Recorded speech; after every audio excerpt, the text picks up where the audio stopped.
সন্দেশখালী কাণ্ডে জামিন সিপিএম নেতা নিরাপদ সর্দারের। আদালতে ফের ধাক্কা রাজ্যের। সন্দেশখালী মামলায় জামিন পেলেন সিপিএমের প্রাক্তন বিধায়ক নিরাপদ সর্দার। শেখ শাহজাহান সম্পর্কে বিস্ফোরক মন্তব্য করেছিলেন তিনি। এই অভিযোগের ভিত্তিতেই তাকে গ্রেফতার করে পুলিশ। 17 দিন ধরে জেল হেফাজতে ছিলেন এই প্রাক্তন বিধায়ক।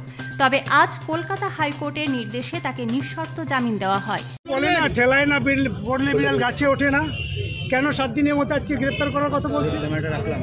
আমাদের পার্টি, আমি বারে বারেই বলেছি শেখ শাহজাহান কোথায় আছে। তৃণমূল তাদেরকে গ্রেড করেছে, পুলিশ তাদেরকে পাহারা দিয়েছে। আজকের যখন সবটা বিপক্ষে চলে যাচ্ছে তখন বলছে 7 দিনের মধ্যে গ্রেফতার করতে হবে। ইয়ার কি পেয়েছে সন্দেশখালীর মানুষকে? কেন আজকে সন্দেশখালীর মানুষ 144 ধারার মধ্যে থাকবে? কেন এই দিনগুলোর মানুষ আজকের এই খারাপ পরিস্থিতির মধ্যে আছে? আজকে সম্পূর্ণ তৃণমূল দায়ী, তৃণমূলের নেতারা দায়ী। কালকের এসেছিল ওই শিবু হাজরাকে আমি জিজ্ঞেস করলাম, তুমি আমার বিরুদ্ধে কেস করেছো কেন? ওই মহিলারা এসেছিল 5 তারিখে, 5ই ফেব্রুয়ারি, থানায় গেছিল, তাদের টাকা দাওনি কেন?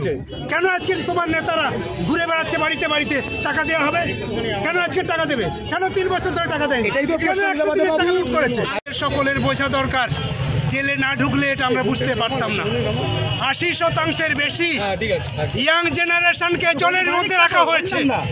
80% বেশি ইয়াং জেনারেশনকে জেলের মধ্যে রাখা হয়েছে। যে ইয়াং জেনারেশন আমাদের ভবিষ্যৎ, যারা গ্রাম বাংলায় আজকে তাদের অনেক কাজ করার কথা, তাদেরকে মমতা ব্যানার্জির সরকার আজকের মিথ্যে মামলায় আজকে জেলের মধ্যে রেখেছে। হাঁস মুরগি চুরি, এই সমস্ত বিষয়ে আজকে গ্রেফতার করেছে। আমি এটা আপনাদের দৃষ্টি আকর্ষণ করলাম। গোটা রাজ্য জুড়ে মমতা ব্যানার্জি এভাবেই যুব সমাজের মেরুদণ্ড সন্দেশখালীর মানুষ তার জবাব দিয়েছে। আমি অ্যাসেম্বলি থেকে 2013 সাল থেকে বলে আসছিলাম, সন্দেশখালীর জমি লুট হচ্ছে, সন্দেশখালীর মায়েদের ইজ্জত কেড়ে নেওয়া হচ্ছে, গরিব মানুষের জমি চলে যাচ্ছে, ভোটাধিকার কেড়ে নিচ্ছে, অধিকার নেই। বারে বারে বিধানসভাতে তুলেছি আমি, কিন্তু তখন এই তৃণমূল সরকার কর্ণপাত করেনি। এমনকি আমাকে কথা বলতে দেওয়া হয়নি, মাইক কেড়ে নেওয়া হয়েছে। আজকের সন্দেশখালীর মানুষ যখন তাদের দেয়ালে পিঠ থেকে গেছে, তখন তারা আন্দোলনে নেমেছে।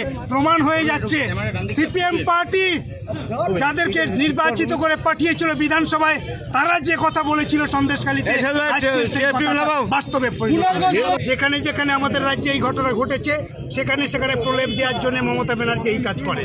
সন্দেশখালীতেও তাই করছে, চেষ্টা করছে জমি ফেরত দেওয়ার। কি করে ফেরত দেবে?